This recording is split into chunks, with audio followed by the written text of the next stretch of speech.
Welcome, deep divers. Imagine an island where time, just seems to slow right down. Ancient legends feel alive, and the Mediterranean Sea is this unbelievably clear blue. That's Gozo, Malta's charming little sister, as it's often called. Exactly.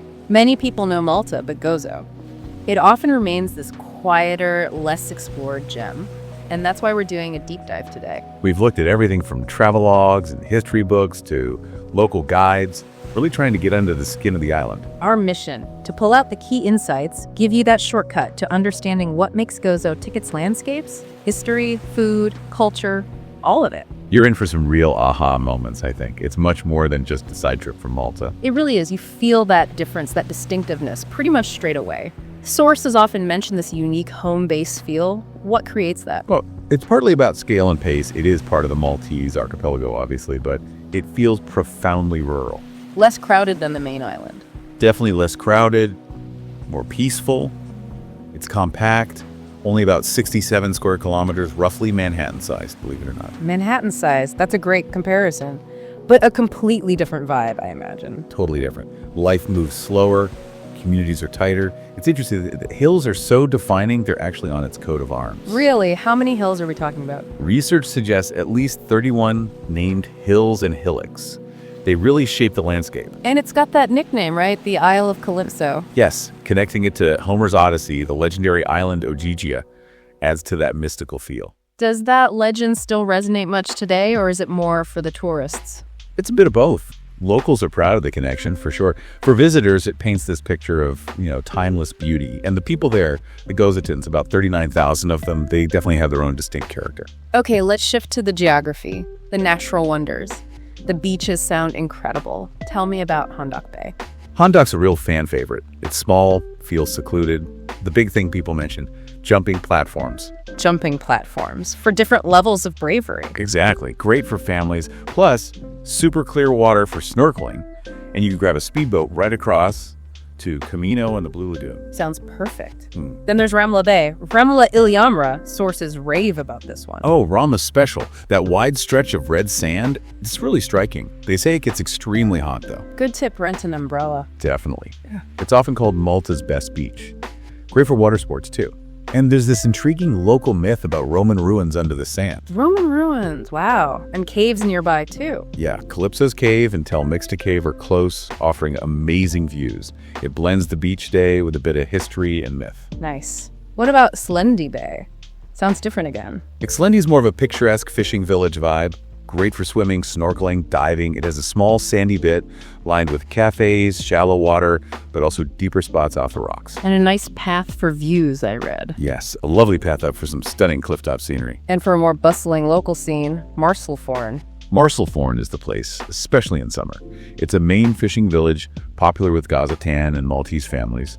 The promenade's great for a stroll, sunbathing, grabbing fresh seafood right by the water. You get that real, authentic island life feel there. You really do. Watching the fishermen, the boats, it's very atmospheric. Okay, beyond the beaches, Gozo's coastline has some dramatic landscapes. Dueshra Bay is famous, even without the Azure Window. Absolutely. The Azure Window collapsing in 2017 was sad, but Dueshra is still spectacular.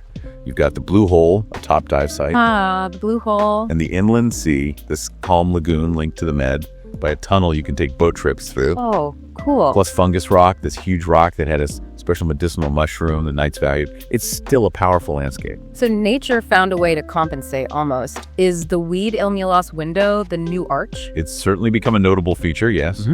And then there's Weed Il Jasasri, incredibly picturesque. How do you get down there? Steps carved into the cliff lead down to this small pebbly beach.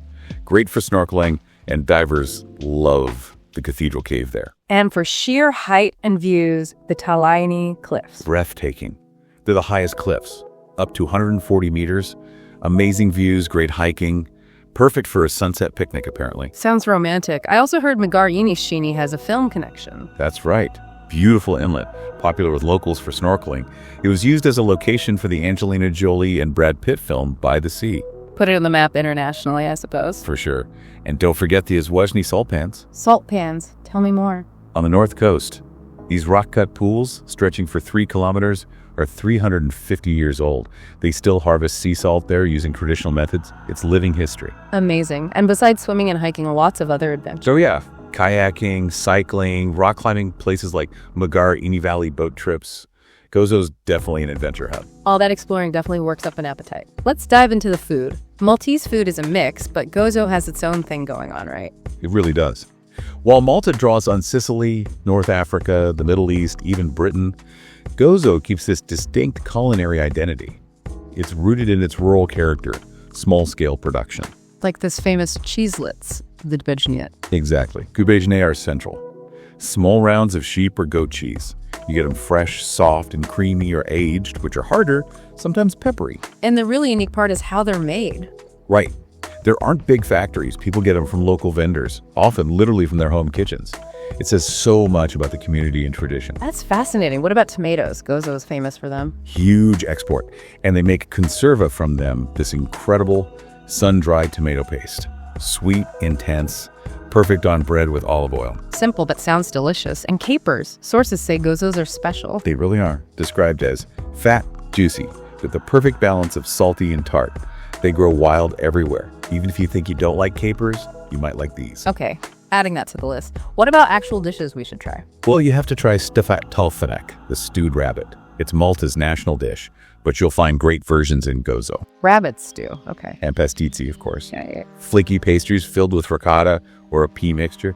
Super cheap, super tasty street food. Can't beat that. Any sweets? And karat. Deep-fried pastries filled with date paste. You often find them at festivals. Sounds dangerously good. What about local drinks? Prickly pear is used a lot for jam and liquor. Wine's been made there since Phoenician times, using local grapes like Geluza and Gargantina. And beer. Besides the main Maltese lager, Sisk, Gozo has its own craft brewer, Lord Chambray. So where can we sample all this? Any recommendations? Definitely check out Tamina Estate for local products and an agritourism experience. Il Cartel in Marsalforn for seafood by the water, Tatitas in San Lorenz for traditional food in a lovely setting, and any local bakery for those pastizzi. Perfect. Now let's tie this amazing food culture into Gozo's deep history. It goes way back, doesn't it? Seriously ancient roots. People arrived from Sicily around 5000 BC.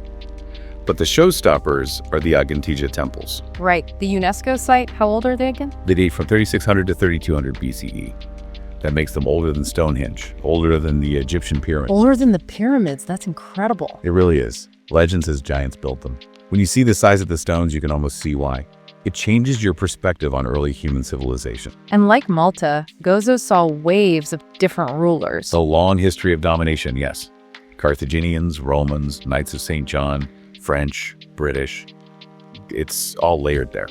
But Gozo always kept its own agricultural focus, its own rhythm. I read about a devastating event in 1551. A true catastrophe. Ottoman invaders enslaved most of the population, around 5,000 people. The island had to be repopulated later by people from Malta.